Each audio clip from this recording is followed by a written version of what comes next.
తిరుమల లడ్డూ కల్తీ నెయ్యి వ్యవహారంలో విచారణను వేగవంతం చేసింది సిట్. శ్రీవారి ఆలయంలో బూందీ పోర్టులో తనిఖీలు చేశారు. లడ్డూ తయారీ, నెయ్యి వినియోగంపై సిబ్బంది నుంచి వివరాలు సేకరించారు. రికార్డులను పరిశీలించారు.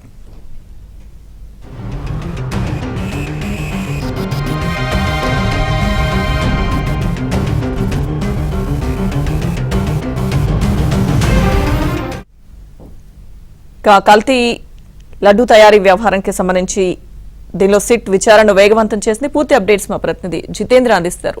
జితేంద్ర, గత వారం రోజులు కూడా తిరుపతి కేంద్రంగా తన విచారణను వేగవంతం చేసినటువంటి సిట్ నేడు తిరుమలకు కూడా చేరుకుంది. తిరుమలలో శ్రీవారి ఆలయంలో లడ్డూ తయారీ చేసే కేంద్రంతో పాటు బూందీ తయారీ చేసే కేంద్రాన్ని కూడా సిట్ సభ్యులు పరిశీలించారు. డిఎస్పీ స్థాయి అధికారుల నేతృత్వంలో తిరుమలకు వచ్చినటువంటి సిట్ బృందాలుగా విడిపోయి బూందీ పోర్టు అలాగే శ్రీవారి ఆలయంలో ఉన్నటువంటి పోర్ట్ లో కూడా తనిఖీలు నిర్వహించారు. అక్కడ లడ్డూ తయారు సమయంలో నెయ్యిని ఎలా వినియోగిస్తారన్న దానిపై కూడా వారు ప్రత్యక్షంగా కూడా పరిశీలించారు. ఆ తర్వాత అక్కడ పనిచేస్తున్నటువంటి వైష్ణవుల చేత కూడా ఈ లడ్డూ తయారీ అంశం గురించి కూడా వివరాలు తెలుసుకున్నారు. గతంలో కల్తీ నెయ్యి వాడినటువంటి సమయంలో మీకు ఏదైనా అనుమానం వచ్చిందా అని చెప్పి కూడా పోర్టు కార్మికుల నాడు కూడా వాళ్ళు వివరాలు తీసుకున్నటువంటి పరిస్థితి ఉంది. అలాగే ఆ పోర్టులో ఉన్నటువంటి రికార్డులను కూడా వీళ్ళు ఆకస్మికంగా కూడా తనిఖీ చేసినట్టు కూడా సమాచారం అంతా ఉంది. ఆ పోర్టు కార్యాలయంలో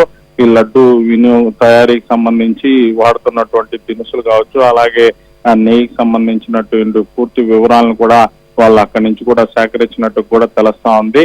మరికొద్ది రోజుల్లోనే సిబిఐ బృందం కూడా తిరుపతికి చేరుకొని నేరు కూడా తిరుమలకు వచ్చి మార్కెటింగ్ గోడౌన్తో పాటు అలాగే లడ్డూ తయారు చేసేటటువంటి శ్రీవారి ఆలయంలో ఉన్నటువంటి పోర్టు అలాగే ఆలయం వెలుపల ఉన్నటువంటి బూందీ పోర్టును కూడా ప్రత్యక్షంగా పరిశీలించి ఇప్పటికే సిట్ బృందం సేకరించినటువంటి వివరాలను కూడా వాళ్ళు క్రోడీకరించుకుని దీనిపై ఒక నివేదికను కూడా తయారు చేసేటటువంటి అవకాశం కనబడతా ఉంది.